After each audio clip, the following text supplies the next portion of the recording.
previous class we discussed when a magnetic dipole is placed in an external magnetic field, what is the amount of torque acting on it, what is the net work done by rotating a magnetic dipole in an external uniform magnetic field, and what is the expression for potential energy stored in a magnetic dipole. And today we will discuss what is magnetic flux.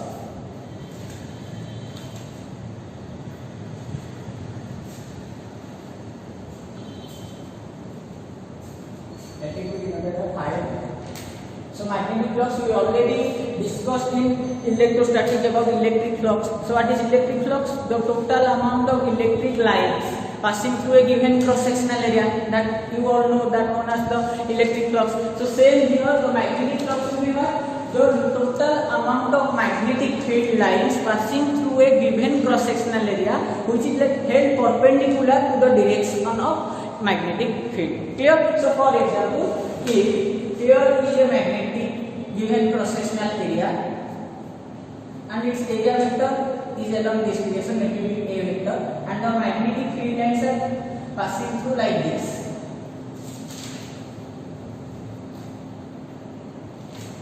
Okay, this is the direction for magnetic field and this is the direction of area vector of this given cross section. So in this case, the net flux, that is the total amount of magnetic field lines passing through this given cross sectional area, will be how much? The phi B can be written as B vector dot A vector. What is B vector? This is the magnetic field strength and A vector is the area vector of the given cross section. As in this case, the area vector is along the same direction as that of external magnetic field vector. So the angle between B vector and A vector for this case is 0. So here we can write as B vector dot A vector. We will have much B vector mod A vector mod, and cos of angle between both the vectors here, angle between B vector and A vector will be how much? 0 degree. So here the total magnetic flux linked with this cross sectional area will be how much? B A cos 0 will be how much? 1. So this can be written as how much? Phi B equal to BA. So this is the total magnetic flux or total magnetic field lines passing through this cross-sectional area. When the cross-sectional area is perpendicular to the direction of external magnetic field vector, that means the area vector of the cross-sectional area is along the direction of magnetic field vector. As we all know that for a given cross-sectional area, the area vector will always be normal to the plane of the cross-sectional area. Clear? So from this we can write the magnetic flux phi B will be defined as what? B A cos theta, where B is equal to what? The magnitude of the magnetic field strength, A is equal to the area of the given cross-sectional area from which the magnetic field lines are passing, and theta is the angle between the direction of magnetic field and area vector of the given cross-sectional area. Here, so if B and A are in the same direction, that means the direction of external magnetic field and area vector of the given cross-section are in the same direction, the flux will be maximum. That means phi B will be BA.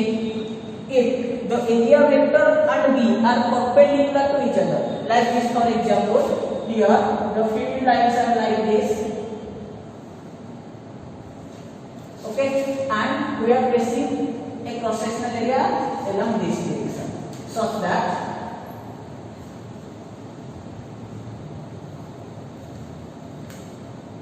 here the area vector will be perpendicularly outward. Like this is the area vector for this cross section and this is the direction for B. So here the angle between area vector and B vector will be how much? 90 degree. So for this phi B will be how much? B A cos 90 equal to 0. So in this case, when the area is held like this, so that the area vector mentioned at 90 degree to the direction of magnetic field, the net flux linked with this cross-sectional area will be how much? 0. That means the total number of lines of magnetic fields passing through this cross-sectional area will be 0. So this is known as what? The magnetic flux, or it can be defined as the total number of magnetic field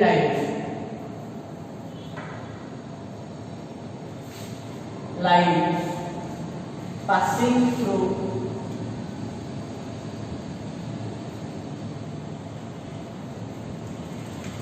a given sectional area.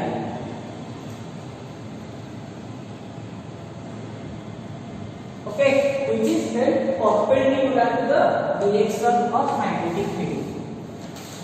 Given cross sectional area which is held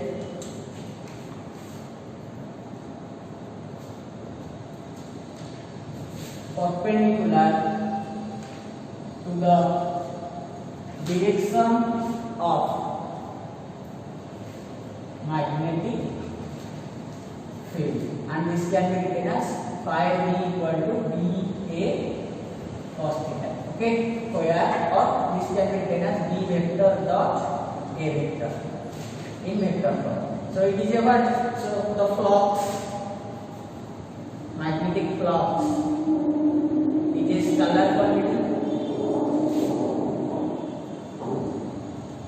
as it is the dot product of two vector quantities. So the magnetic flux is a scalar quantity, and its unit will be how much? Phi equal to Weber, or from this B have unit Tesla, and area have unit meter square. So Weber or Tesla meter square, which is what? The unit of magnetic flux in SI system. And what are the dimensional formula of magnetic flux? So its dimensional formula will be M1 L2 T minus 2 A minus 1. Clear?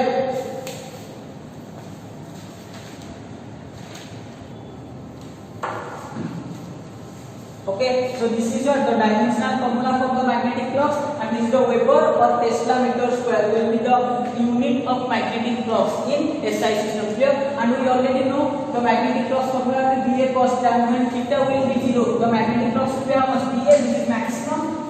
So VA is phi max. That is when theta equal to 0. That means the angle between area vector and magnetic field vector is 0. The flux linked to the cross sectional area will be maximum, and it will be 0 when or minimum when theta equal to 90 degree. That means when the angle between area vector and the magnetic field direction is 90 degree, then the flux linked to the cross sectional area as this case will be 0 or minimum. So this is all about magnetic flux, and we already discussed about all these things, same as that of in electrostatic, that is known as electric flux. Clear? So next we will discuss what is Gauss law in magnetostatics. Okay, so now we will discuss what is Gauss law in magnetostatics. So this law states that the net magnetic flux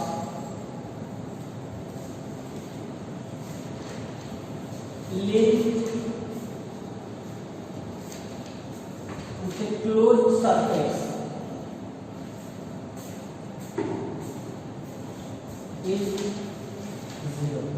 Okay, as we already discussed in electrostatics, what is Gauss law in electrostatics? The net electric flux linked with a closed surface is the total charge enclosed by that surface divided by epsilon naught of the space medium. But here in case the net magnetic flux linked with a closed surface is always 0, because for example in this closed surface, for this surface the total magnetic flux linked with is always 0. As for magnet case there is no monopole exists. That means we cannot consider a single north pole or a single south pole at this place. So the total for south pole, the lines of force will be entered at this place, and if we consider a single north pole, the lines of force or magnetic field lines will come out from this place. But as there is no monopole exists, so if we consider a magnet here, then it comes with both north pole and south pole. That means if this is a closed surface and we are considering a magnet here which is enclosed by this closed surface, then this magnet must possess a north pole and a south pole. That means if for north pole the magnetic field lines are coming out, then for south pole the magnetic field lines will be coming in. So the total number of magnetic lines posed within this surface, closed surface, will always be 0. If we consider the outgoing lines are positive and incoming lines are negative, or you can choose accordingly incoming lines are positive and outgoing lines are positive. So as there is no monopole exist in nature for magnet case, so the total flux linked to the closed surface will always be zero, because for north pole this will be always formed like this. The magnetic field lines will be like this, and within it will be like this. So from north pole the magnetic field lines will be stacked, and at south pole it will be terminate outside the magnet. So as there is no single north pole or south pole exists, so for a magnet both poles are compulsory. So the total lines of field entering and going out from the surface will always be net will be zero. That's why the total magnetic flux linked to the closed surface is always zero. Or this can mathematically written as phi b for a closed surface is equal to 0. Clear? This means that the complete integration over the complete surface. So B dot dA is always 0, which is known as the total flux linked with what? The closed surface. This is known as what? The Gauss law in magnetostatics. This also provides the proof for what? There is no existence of monopole. As the net magnetic flux linked with the closed surface is always 0, that means there is no monopole exist in nature, because there is no monopole exist. So net flux linked with a closed surface is always 0. Here, because there is no monopole exists, so net flux linked with a closed surface is always 0. This is known as the magnetostatics of the Gauss. This is known as the Gauss law in magnetostatics. Clear? So next we will discuss some terms regarding magnetostatics.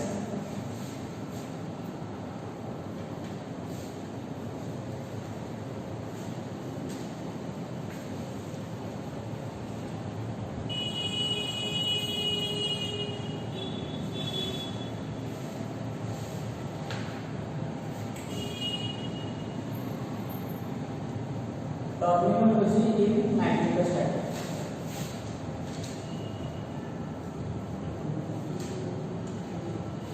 Okay, first, magnetizing field intensity.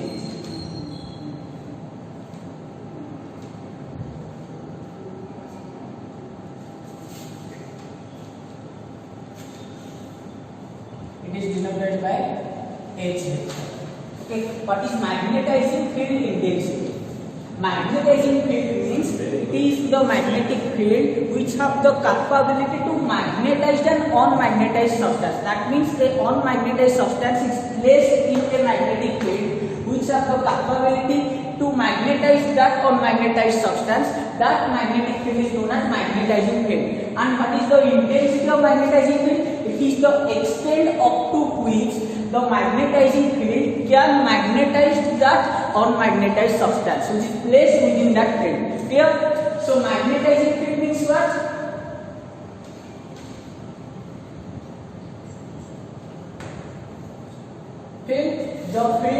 The magnetic field which have ability to magnetize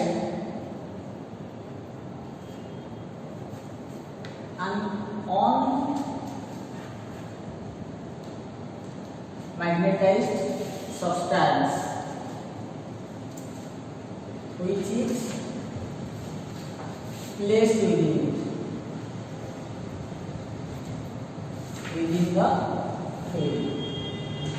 Okay, the field which have the ability to magnetize an unmagnetized substance which is placed within the field is known as a magnetizing field. And what is intensity of magnetizing field of H will the extent up to which the magnetizing field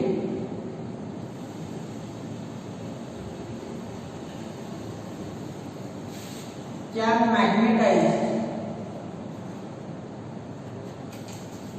the unmagnetized substance.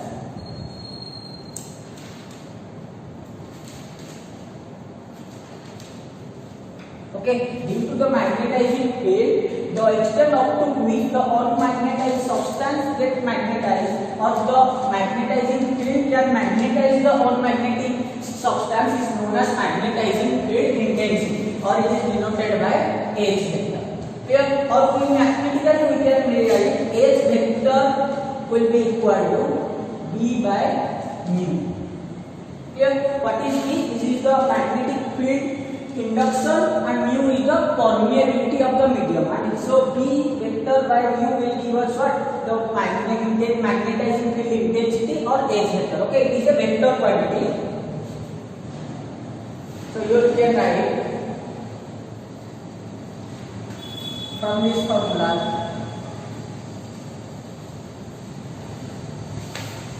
it is a vector quantity.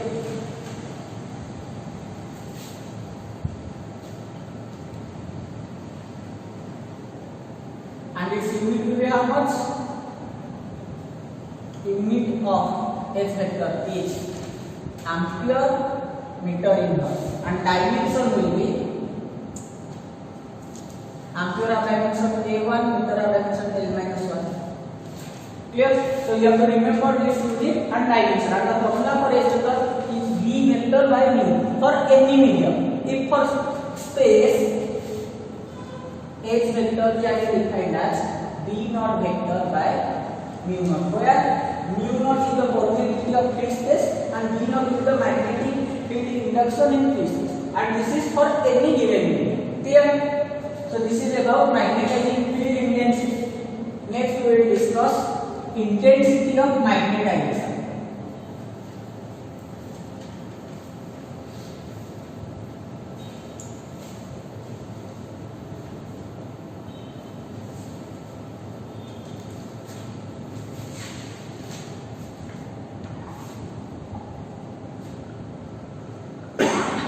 Intensity of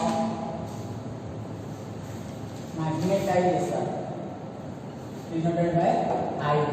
Okay, what is intensity of magnetization? Magnetizing field intensity means the extent up to which the magnetizing field can magnetize the unmagnetized substance. Here, and what is intensity of magnetization? This means the extent up to which an unmagnetized substance can be magnetized. Clear? This is the extent up to which an unmagnetized substance can be magnetized. Clear? So what is intensity of magnetization? It is the extent up to which an unmagnetized substance can be magnetized.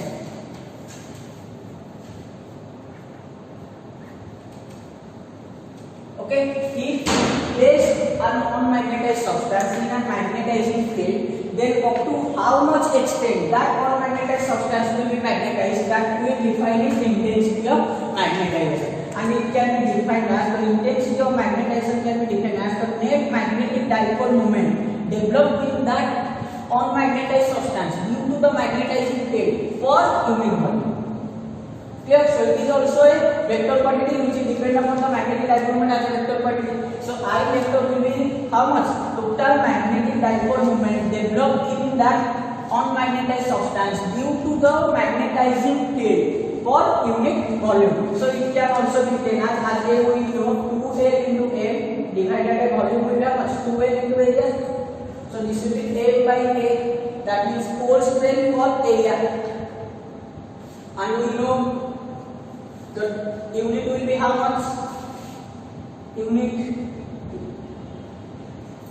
will be again ampere meter inverse, as force strength have ampere meter and this is area of meter square. So the unit will be ampere meter inverse, and the dimension will be same as H vector, that is A1 L minus 1. Clear? So why we are considering volume?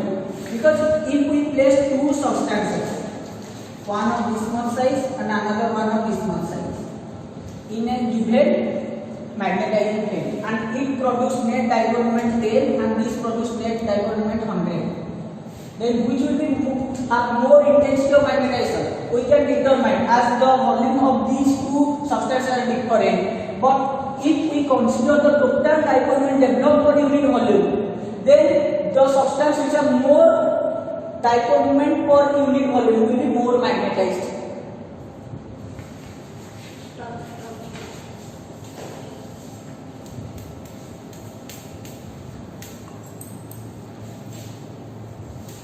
Okay, so now let us discuss what is magnetic flux density.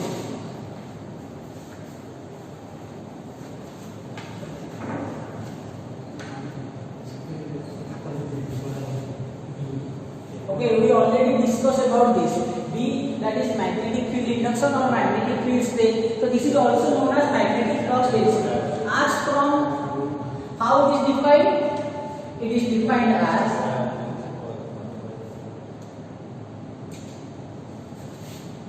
the number of magnetic field lines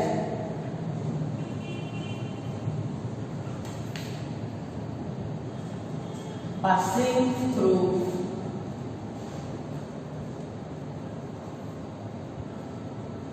a unit cross sectional area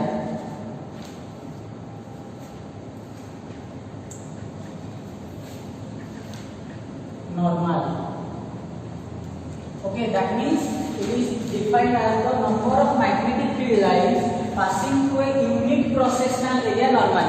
If we held a cross sectional area which value is 1 unit perpendicular to the field lines, then the total number of magnetic field lines passing through it will be how much? It is known as the magnetic flux density. As we know, the flux, total flux linked with the cross sectional area will be how much? dA cos theta. As here the area is held perpendicular to what? The magnetic field line. So theta will become how much? 0. So the phi d will be how much? dA. And from this, as theta equal to 0. So from this we can calculate the magnetic flux density, or B will be how much? Total flux divided by A. A means what? The area of the cross-section. A will become unity, that means 1. B will become the flux linked with that area. Clear? So this is known as the magnetic flux density, or we also can say it as magnetic field induction or magnetic field strength. Clear? So from this we can calculate the unit. As we know, unit of flux is Weber. Is Weber per area half meter square, or as we have unit Tesla. Clear? In SI system. And what is the dimensional formula? As you know, phi have dimension formula L1, L2, T minus 2, A minus 1 divided by area have dimension formula L2. So the magnetic field, magnetic flux density or magnetic field induction we have dimension formula how much? L1, L0, T minus 2, A minus 1. This is the dimension formula for magnetic flux density, and this is the unit Weber per meter square or Tesla, or we can say having CGS unit, we can say is Gauss. And what is the relation between 1 Tesla? Equal to 10 to the 4 Gauss. Okay, so this is about magnetic field density, flux density. So now let's discuss susceptibility or magnetic susceptibility.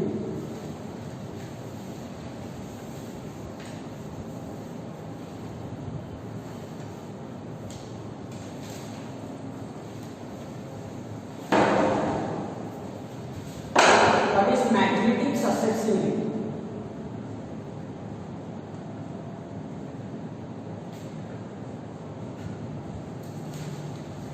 Denoted by chi. Not chi. Okay, the symbol is pronounced as chi or chi. Okay, so what is magnetic susceptibility? This property of a magnetic substance will determine how easily an unmagnetized substance can be magnetized when it is placed in an magnetizing field. Okay, when we place a unmagnetized substance in a magnetizing field, then how easily that substance get magnetized, that will depend upon its magnetic susceptibility. Clear? So it defines how easily an unmagnetized substance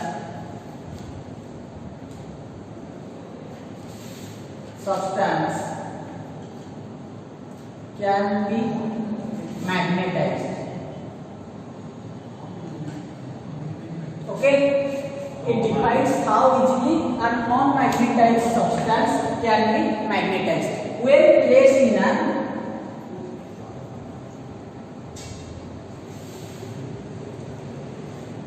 magnetizing field,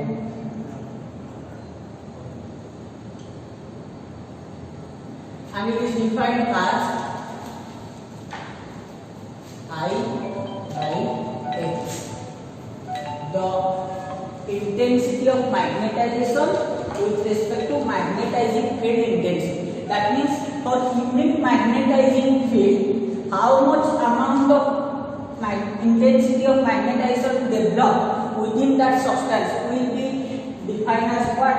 The magnetic susceptibility. If by applying very less strength of magnetizing field, we get very high amount of intensity of magnetization in that substance, then the substance will be easily get magnetized, and this will be defined by the magnetic susceptibility, which is equal to I by X. And we know here I have dimension ampere per meter and H have the same dimension ampere per meter. So magnetic susceptibility is unitless and dimensionless quantity.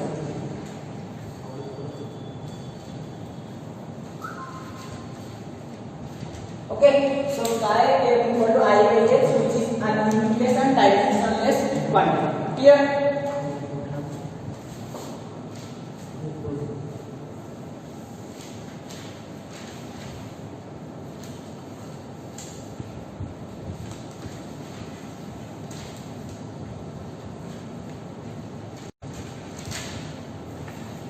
Next we will discuss magnetic permeability.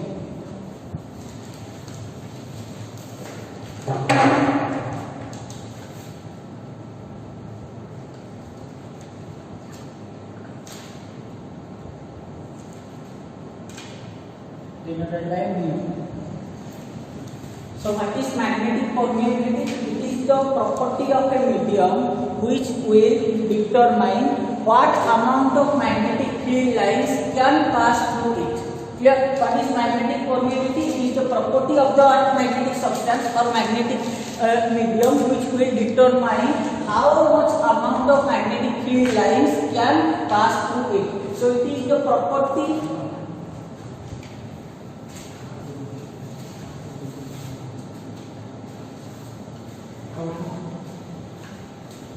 substance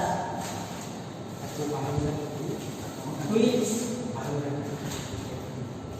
will determine by how much amount of magnetic field lines can pass through it, or it can be defined as mu equal to the magnetic field induction or magnetic flux density for magnetic intensity of magnetizing field V by H. For any medium, this is the permeability. For free space, mu naught will be how much? The magnetic flux density of free space divided by H. Clear? So this is the expression for permeability of any medium, and this is the expression for permeability of free space. Where this is the flux density of the given medium, and this is the magnetic flux density for free space. And as we know, this is what the magnetizing field intensity. Clear? And its unit will be how much? Mu. Its unit will be. Okay. So its unit will be how much? As we know, the flux density of unit Tesla. and H are unit ampere meter inverse. So its unit will be Tesla meter ampere inverse. Clear? And its dimensional formula will be M1 L1 E minus 2 A minus 2. Clear? This is the dimensional formula for permeability, and this is the unit in SI system for magnetic permeability. Clear? So now let us discuss relative permeability.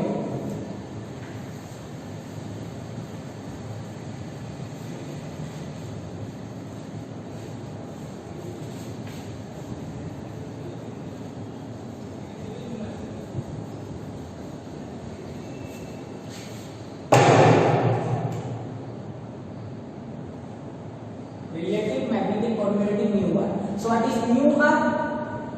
It is defined as the magnetic flux density of any given medium with respect to the magnetic flux density of free space. So mu r is the ratio of magnetic flux density of any given medium. Which medium we want to calculate the relative permeability of that medium? That medium's flux density with respect to the flux density of the free space. So this can be written as this implies mu r can be written as the flux density of any medium will be how much, as we discussed earlier. It will be mu h divided by the flux density of free space will be how much, mu naught h. So cancelling h, from this we will get the relative permeability equal to mu by mu naught. Here mu is the permeability of the given medium, or from this we can calculate the permeability of the given medium will be mu naught into mu r. So as from this relation, the relative permeability is the ratio of permeability of the given medium and the permeability of free space. So mu r is a perfect ratio. So it's a unit and dimensionless. It's a unitless and dimensionless constant.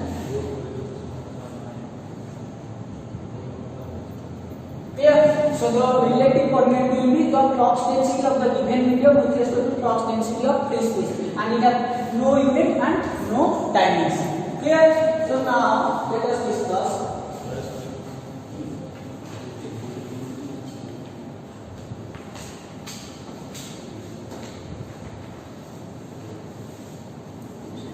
the relation between relative permeability and susceptibility of a substance.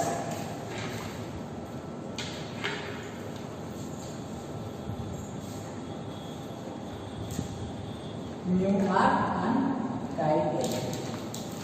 Okay. So let's consider there is a solenoid.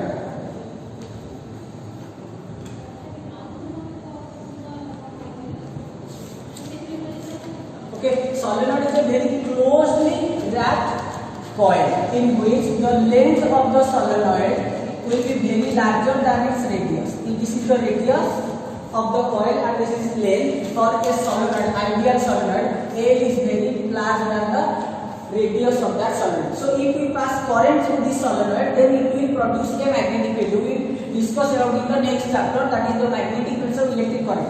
And due to this flow of current in this solenoid, the amount of magnetic field developed in this solenoid will be how much? B will be mu naught N I. What is mu naught? The permeability of the free space at the solenoid in the core of free space or air, and N is the number of turns of this solenoid per unit length, and I is the amount of current flowing through this solenoid. So this will be the magnetic field induction produced within the solenoid where we have air. Here and this, so this implies we can write this as V naught equal to mu naught into H, where H is the magnetizing field intensity when the solenoid have free space within its core. Here, in next step, if we introduce a magnetic substance within it as a core, like this. Here is a solenoid, and I introduce a substance, magnetic substance within it as the core. So when current I pass through the solenoid, it will get magnetized due to this, plus it will again get magnetized due to an induced magnetic field inside the substance.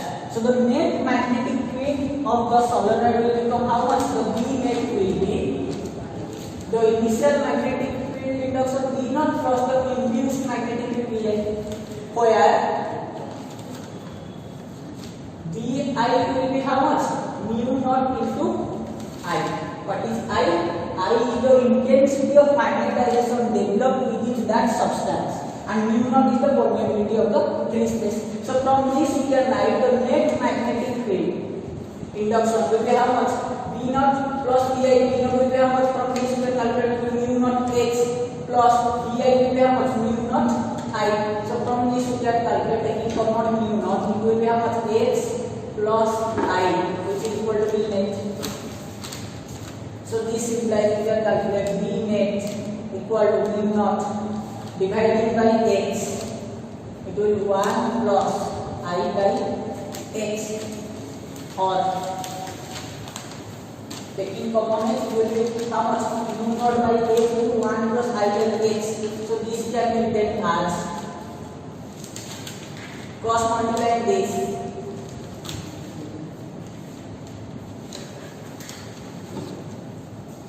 Okay, so by dividing H on both sides, we will get how much? This will be by dividing H on both sides.